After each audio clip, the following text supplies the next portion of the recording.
Dear audience, the topic of our pod talk is about investing the money strategically in business to create good streams of revenue, and when not to invest in the business.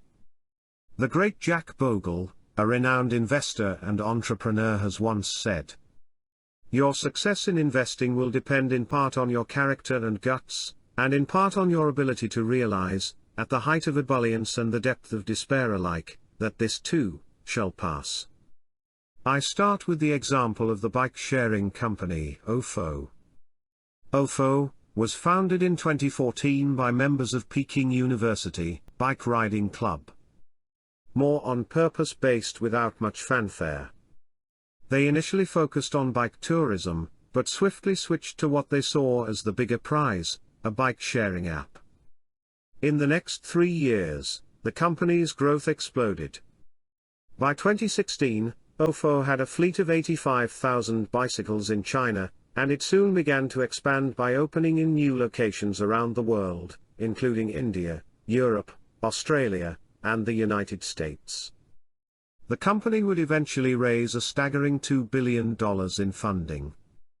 But by 2018, facing stiff competition and cash flow stress, its leaders considered filing for bankruptcy several times. Sadly, a year later in 2019, OFO was out of business. Most probably the question raised in your mind is, what went wrong with OFO? Diving in the facts, like many new ventures, especially those backed by venture capital, they focused on the growth in the early years. Often, that means a venture will lose money. That's not unexpected in a startup, of course, but the key question is, whether such losses are healthy or unhealthy. And how to overcome such losses. Let's first talk about healthy losses. If the business model anticipates both creating and capturing value, the losses occur purely because the entrepreneurs are investing in growth and scale. Sticking to the business strategy, through the time and with scale, the losses should take care of themselves. These are healthy losses. But if the business model is fundamentally flawed, and fails to capture a part of the value it creates, then scale is not going to convert the losses into profits. Contrary to conventional thinking, the approach of absorbing losses year after year to drive revenue growth will not work for most entrepreneurs. These are considered as unhealthy losses, and was the case right with the OFO. Based on my experience with the startups, this can be a path to certain failure. There is, however, a simple but often overlooked analysis that can help entrepreneurs to determine in early on whether they are driving for healthy or unhealthy losses. It is termed as unit economics, UE, or the contribution margin per unit. It is calculated by taking the expected revenue of the unit under consideration, and subtracting the costs the company incurs from offering that unit. The key insight is that, if the company sets the price above avoidable costs, larger volumes will likely lead to business profitability. If the price is below avoidable costs, even the high revenues will often fail to prevent high losses. It may seem like an obvious assessment, but UE analysis is not typically part of many new business ventures, which are often focused on growth in revenues or the number of users, or number of app downloads, or unique daily visitors.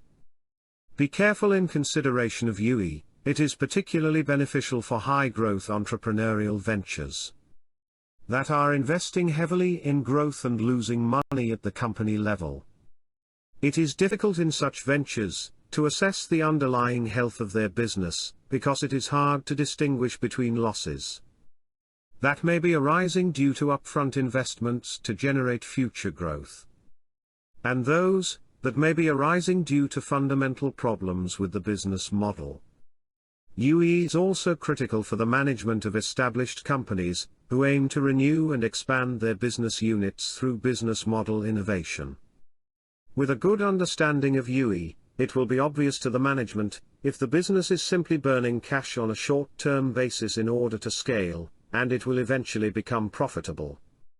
It can also scale, if the business model is fundamentally flawed.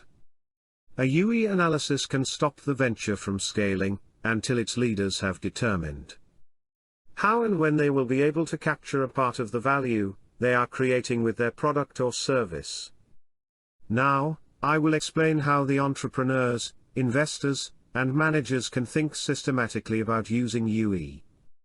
To assess the long-term viability of the business model using 3 tests, first is the scale test.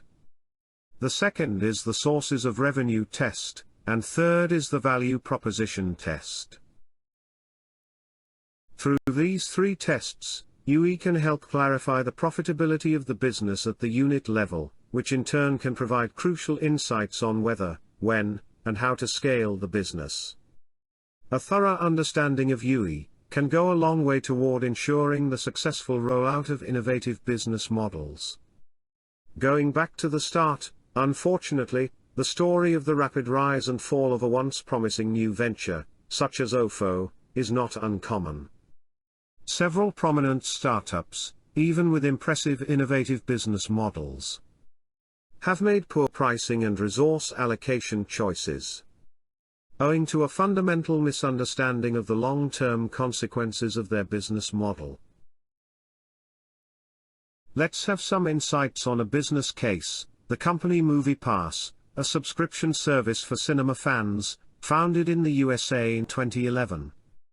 Few startups have generated the kind of buzz that MoviePass enjoyed in its early years. The company offered an all-you-can-eat MoviePass, for $50 per month. Subscribers received vouchers that they could present for unlimited admission to movie theaters. After subscribers complained that the vouchers were not being accepted by theaters, the company swiftly issued them debit cards. But it failed to secure either discounts or a commission on ticket sales from major movie theater chains, and thus ended up paying full price for tickets. MoviePass' goal was to build a large subscriber base and then sell data to film studios and other advertisers, such as restaurants located near the movie theaters. It reduced the price of the service, which allowed subscribers to see one 2D movie per day, to between $25 and $40 per month, depending on the location. With that pricing, MoviePass assumed that some customers would use the subscription infrequently, thus enabling the company to contribute margin on their subscriptions. But in reality, subscribers had to see only one movie per week on average for the company to lose money. To combat its losses, the company renewed its focus on growth. And in 2017, it launched its most aggressive pricing, $9.95 per month for one 2D movie per day. This relaunch resulted in rapid growth, as the number of subscribers increased from 12,000 to 400,000 within a month. However, depending on the location, MoviePass was paying between $8.97 to $12 every time a subscriber saw a movie. It perhaps should have assumed that frequent moviegoers, those who see more than one movie in a theater per month, would account for a significant portion of its subscriber base. Although these film fans represent only 14% of the population of the USA and Canada, but they account for 51% of the movie tickets sold. Over the next 3 years, MoviePass experimented with multiple pricing schemes, but was unable to settle on one that was both attractive to customers and profitable for the company. Without a clear UE analysis, as a guide, MoviePass could not find the right balance between growth and profitability. MoviePass started hemorrhaging money and racked up cash losses exceeding $20 million. In September 2019, the company dropped in the businesses, permanently shutting down its service.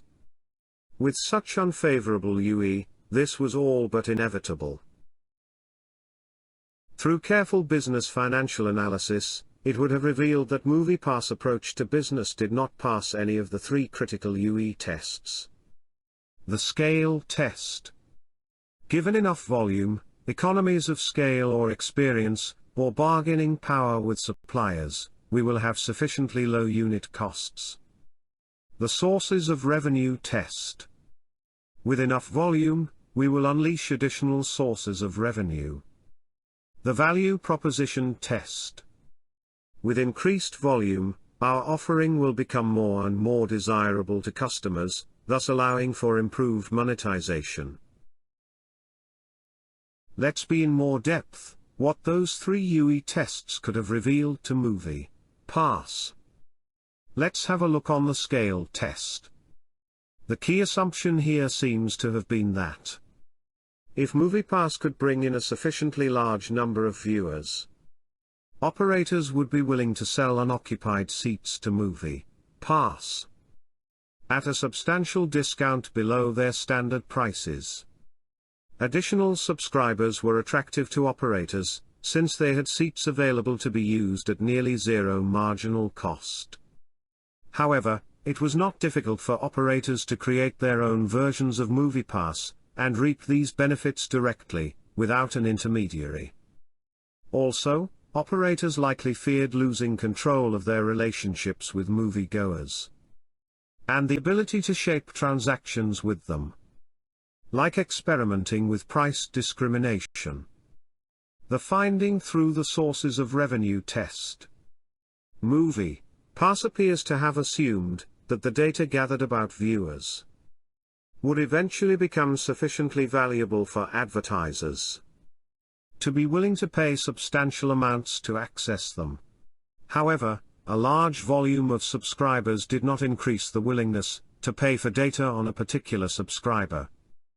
Therefore, for the most of the part, volume gains due to low prices did not help increase the data revenue per subscriber. What says the value proposition test? In the case of MoviePass, there were no network effects or obvious lock-ins that would lead to possible price increases in the future. In sum, unfavorable UE early in the life of MoviePass was unlikely to translate into a future sustainable competitive advantage, and the company could not find a path for converting the negative into positive UE. Thus, it was doomed to fail. After analyzing this whole case of MoviePass, now we will talk more about how could management can use UE for evaluating their business. Unit economics can help guide the critical decisions that can make the difference between success and failure, but there is no cookie-cutter approach for all companies. At a simple level, UE can be defined as the expected revenue of the unit under consideration, minus the costs the company incurs from offering that unit. It is important that we distinguish between fixed costs, not sensitive to volume, and avoidable costs, costs the company would avoid if that unit was not offered or served. We discuss some of the best practices below, but management must consider the right approach for their particular business, company and product. First, define the unit in UE carefully. Picking the right unit to analyze is the key. A company can consider UE on new or existing products, customers, or operating units, such as a restaurant or retail outlet, or some combination of them. The analysis can be particularly useful where growth depends on network effects. The right unit to consider and costs to be included in the calculation depend on the question under consideration. For example, if management is considering whether to continue offering an existing product to a particular customer segment, the correct unit to examine is the average customer in that segment. The calculation should include revenue derived from that customer over the expected lifetime of the relationship, minus the costs the company would avoid if it chose to stop serving that customer. On the other hand, when considering the launch of a new product, the cost calculation should also include customer acquisition costs, since those are avoidable before the product is launched. Or, when an on-demand business such as Washio, an app-based laundry service, is considering launching in a new region. The correct unit for analysis is the target city. Expected revenue in the city, minus all the costs involved in setting up business and offering services in that location. You can also consider profitability per outlet for businesses that need a geographical presence in every local market. This is calculated as revenue for that outlet minus all the costs, both fixed and variable, incurred at that outlet. It is also feasible to triangulate your business model. It is helpful to look at the viability of a business from the perspective of multiple units. For example, NephroPlus, an India-based company that provides dialysis to patients with end-stage renal disease, has more than 270 centers located within hospitals in 160 cities across 4 countries. NephroPlus may want to consider profitability per patient, over the lifetime of that patient, per treatment, an individual dialysis session, and per center. If the message from the analysis of the profitability of multiple units is consistently positive, then management can be more confident of the robustness of the business model. If a particular unit has negative UE, then this exercise helps pin down corrective actions to convert it into positive UE. Another critical point for management is to understand the hierarchy of units. For practical purposes, entrepreneurs and managers often equate company-level contribution margin to UE. On the surface, this sounds reasonable, but contribution margin as reported in the Pandal is a misleading indicator of true UE. Contribution margin should be computed at the relevant unit level. Average contribution margin for the entire line of business or company is often too aggregated a statistic to be helpful in guiding strategic decision-making at the product-market level. At the most basic level, there is the product, for instance, the meal in a restaurant. If UE is not favorable at the product level, the company may hope to earn positive returns from ancillary services, such as MoviePass hoping to earn a profit from advertising or from data, while losing money on tickets, but often, it will get into financial trouble. Additional volume will almost surely just bring additional losses. Next, assuming that UE is favorable at the mean product level, management must ensure that it is favorable at the customer level. This can be achieved by finding ways to have the customer conduct more transactions, eat more meals, for example, or to have a lower churn rate. Or by decreasing customer acquisition costs. More volume per customer may lead to favorable UE at this level. Finally, there may be situations in which both the meal and the customer have positive UE. But the individual restaurant has negative UE. This will likely be due to additional fixed costs, such as insurance, rent, utilities, and the salaries of store-specific personnel. To make these unit economics positive, the restaurant will need to generate additional volume. If UE indicates a likely long-term poor financial performance at the level of the company, a clear understanding of UE at different levels, meal, customer, outlet, can be used as a guide for managerial action. If a particular unit's UE value is less than 0, and this is expected to continue in the future, it will be clear that the company is better off not offering that unit at all. Also, it is recommended to make your assumptions explicit and test them with small-scale experiments feasible to your business check.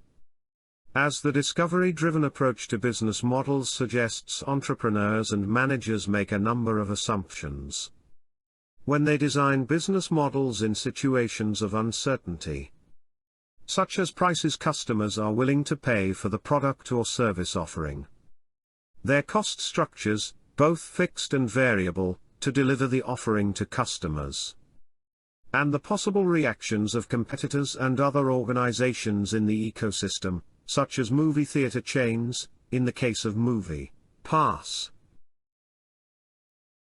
In highly uncertain situations that are characterized by limited information, entrepreneurs and managers inevitably start small-scale actions, we can call them experiments, on the basis of assumptions. Because they often do not have the luxury of waiting to have all the relevant information. Further, new information will emerge with every action. We strongly urge entrepreneurs to be explicit about their assumptions. Document them, and use every experiment to test one or more of them. It is also recommended to the management that they consider dynamic scenarios. In many modern industries, particularly those that are technology-intensive, circumstances can change rapidly. Any UE analysis is valid only at a particular point in time, in a particular context.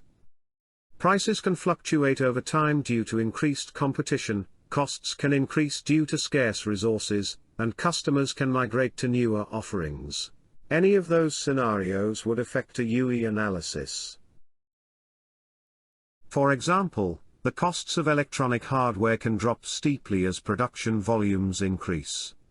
Xiaomi, the Chinese mobile phone brand, often prices its new models below cost, and relies on proven economies of scale to kick in as customers respond favorably to its price-competitive phones. As e-commerce grows all over the world, the increasing competition for delivery personnel is driving up their compensation. This is putting pressure on fulfillment costs, which are already high because of the high cost of last-mile delivery. Entrepreneurs and managers, who do not consider this dynamic scenario, might be surprised by lower than expected profits or even losses. There can also be significant uncertainty as some organizations push regulatory boundaries, or they may face significant restrictions that drive up their costs. Now we look on how UE reveals implications for business strategy. Careful consideration of UE helps a company develop an understanding of the long-term viability of its business model and suggests necessary changes. An assessment of UE is particularly useful when the venture experiences high growth accompanied by significant losses. Taking Amazon as an example, founded in 1994, it experienced losses for many years, until the fourth quarter of 2001. In part because founder Jeff Bezos subsidized fulfillment costs by not charging customers for delivery. However, Bezos had a deep understanding of the economics of the business. And he knew exactly why the company was losing money. And how to ensure its survival until it could become profitable. Essentially, the losses were the result of highly competitive pricing, subsidies on deliveries, and huge investments to cater to aggressive growth. Once Amazon started to partially recover delivery costs and make fuller use of its assets as a result of higher volumes, it transitioned to profitability. The same approach is used by Berlin-based online fashion retailer, Zalando. Here are some of the ways that applying UE can provide strategic insights to managers. First is that UE helps managers forecast the volume needed for the business to be profitable. It is important to note that in order to grow volume to break even, a company may have to add to its fixed costs, such as by increasing advertising, investing in logistics and warehousing, or spending more on IT. These fixed costs may be so substantial that the company is unable to generate a profit, even with the additional volume that results from them. Sometimes the profit decreases due to these volume-boosting investments. Second thing is the careful consideration of UE guides resource allocation within the company. Let's look in Exec, founded in 2012 in San Francisco. With the aim of providing on-demand personal assistance and cleaning services. Exec hired errand runners at significant costs. In the end, their business model proved unsustainable, with very high variable costs. The company paid out 80% of the hourly fee that it billed for the errand runner's time on the job. This led to a situation in which customer service and customer acquisition, among other costs, had to be funded from the remaining 20% of the hourly fee. Moreover, refunds for mistakes quickly consumed profits. The company was eventually acquired by Handy in 2014. An understanding of UE might have led the company to back off from providing errand runners for all types of errands, and instead focus on the subsets that were most profitable, those that were less prone to error. That required less specialized economical runners. Or that required more specialized runners, for which it could charge higher prices. A better understanding of UE could have led to a refocusing of exec's business model. It is also important of understanding UE, as it allows managers to get a good sense of how low they can go, if they must respond to a price war initiated by a rival company. For example, San Francisco-based Prim offered a laundry service with pickup and delivery, charging a set price per bag. However, fierce competition in the local laundry services business led to price wars. The price model of Prim did not allow it to earn a decent margin, and the company was shut down. A good understanding of the per bag UE would have been essential in determining how much Prim could have lowered its prices in response to competition. UE is also beneficial to compare with those companies having same competing business models, and helps the management of how aggressive they can be in their attempts to gain market share. The eagerness of investors to see rapid growth often results in entrepreneurs setting prices and providing discounts and promotions that lead to negative UE. Unfortunately, it often becomes difficult to transition away from negative UE. Consumers grow addicted to the low prices and promotions, and rivals respond by lowering their prices and also operating with negative UE. Lack of profitability forces weaker competitors out. Stronger competitors feel the need of having a strategy of growth with competitive margin by raising prices and offering fewer promotions and discounts. Inevitably, volumes decrease and growth stalls. Entrepreneurs behind companies that had been growing rapidly lose their willingness to continue to push hard. This leads to additional closings and companies exiting the industry. Survivors are often those organizations that paid close attention to UE from the beginning and operated with a positive UE value, even if that meant slower growth than that of more aggressive, and often better financed, rivals. It is better for the investors to stay focused on achieving positive unit economics from the very beginning. For established companies, understanding UE is helpful in deciding when to renew a legacy business model, or when to exit a business threatened by entrants whose innovative business models have superior UE. Netflix is a good example.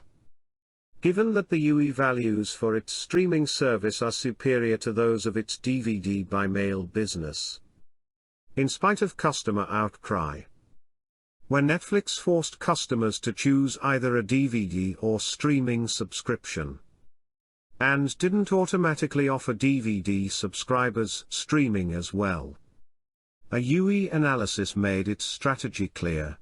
The inferiority of DVD by mail, the UE implied that Netflix had no choice but to adopt the new business model or die. While value creation for the stakeholders, such as customers, suppliers, and business partners, it is a necessary condition for the long-term viability of a business model, entrepreneurs and managers also need to ensure value capture for their companies. I propose that unit economics, that is, profitability per unit, is an important tool for companies to assess whether they are capturing value for themselves under different business model architectures. A thorough understanding of UE can go a long way toward ensuring the right balance between value creation and value capture. I have shared some good links in the description section for your better understanding on this topic. Hope you enjoy and learn from our management talk. Please share your valuable feedback with us in the comments section. Please subscribe to our channel, Audiobooks Junkie. Thanks a lot.